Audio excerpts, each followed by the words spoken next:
Je suis l'aîné d'une famille de 9 enfants, dont 6 sont de même mère que moi et 3 sont de la deuxième femme de mon père. Je suis originaire du Burkina Faso, le nord-ouest Tougan. Et je suis né dans cette modeste famille musulmane sunnite, très engagée dans l'islam. Et à l'âge de 5 ans, mon père m'a conduit déjà à l'école coranique pour m'inculquer la base de l'islam afin que je puisse bien pratiquer l'islam.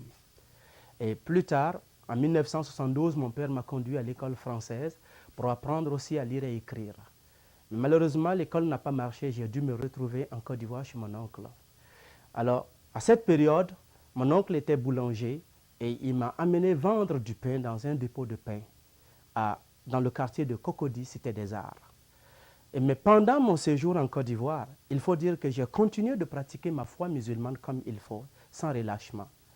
Mais malgré tout mon sérieux, il y avait des questions qui me perturbaient, mais parmi ces questions, il y en avait une qui était très importante pour moi, c'était de savoir si je mourais, est-ce que j'irais au paradis?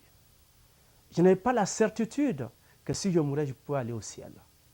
Alors, je faisais des recherches, et pendant mes recherches et mes lectures, j'ai rencontré des personnes qui m'ont conduit, sinon qui m'ont permis de découvrir la Bible et ce livre qui a répondu à toutes mes questions, surtout à cette question importante, la certitude du salut.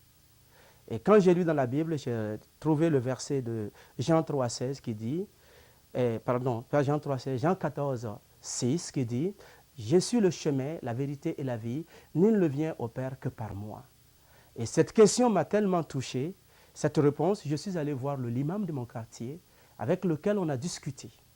Alors je lui ai posé la question de savoir, est-ce que lui en tant qu'imam, est-ce qu'il pouvait être sûr que s'il mourait, il irait au ciel? Il a dit, personne ne peut le savoir sauf Dieu. Et je lui ai dit, mais est-ce que lui ne peut pas? Il a dit, mais lui-même, il faut pratiquer toute la religion comme il faut. J'ai dit, mais comme lui, il est un bon musulman, il devrait connaître le chemin pour aller au ciel. Est-ce que si lui-même il mourait, est-ce qu'il sera sauvé? Il dit, Dieu seul le sait, c'est peut-être. Alors en ce moment, je lui ai donné un exemple pour comprendre. J'ai dit, supposons que tu montais dans un autobus et que tu partais d'Abidjan à Bouaké, c'est la deuxième ville de la Côte d'Ivoire. Et puis tu demandes au chauffeur de l'autobus pendant votre parcours, est-ce que, monsieur le chauffeur, est-ce que l'autobus nous amène à Bouaké? Et puis le chauffeur dit, moi je ne sais pas, Dieu seul le sait. Est-ce que tu vas rester dans son autobus? Il dit, non, s'il me dit ça, je descends. Je dis, mais pourquoi? Il dit, mais il ne sait même pas où le chemin, l'autobus le mène. Il ne connaît pas le chemin, le chauffeur. Je dis, alors en ce moment, moi je débarque de ton autobus. Il dit, mais lui n'a pas d'autobus. Je dis, mais la mosquée c'est ton autobus. La mosquée est disposée de manière comme dans un autobus. Et c'est toi le chauffeur de la mosquée. Tu n'es pas censé savoir le chemin qui mène à Dieu.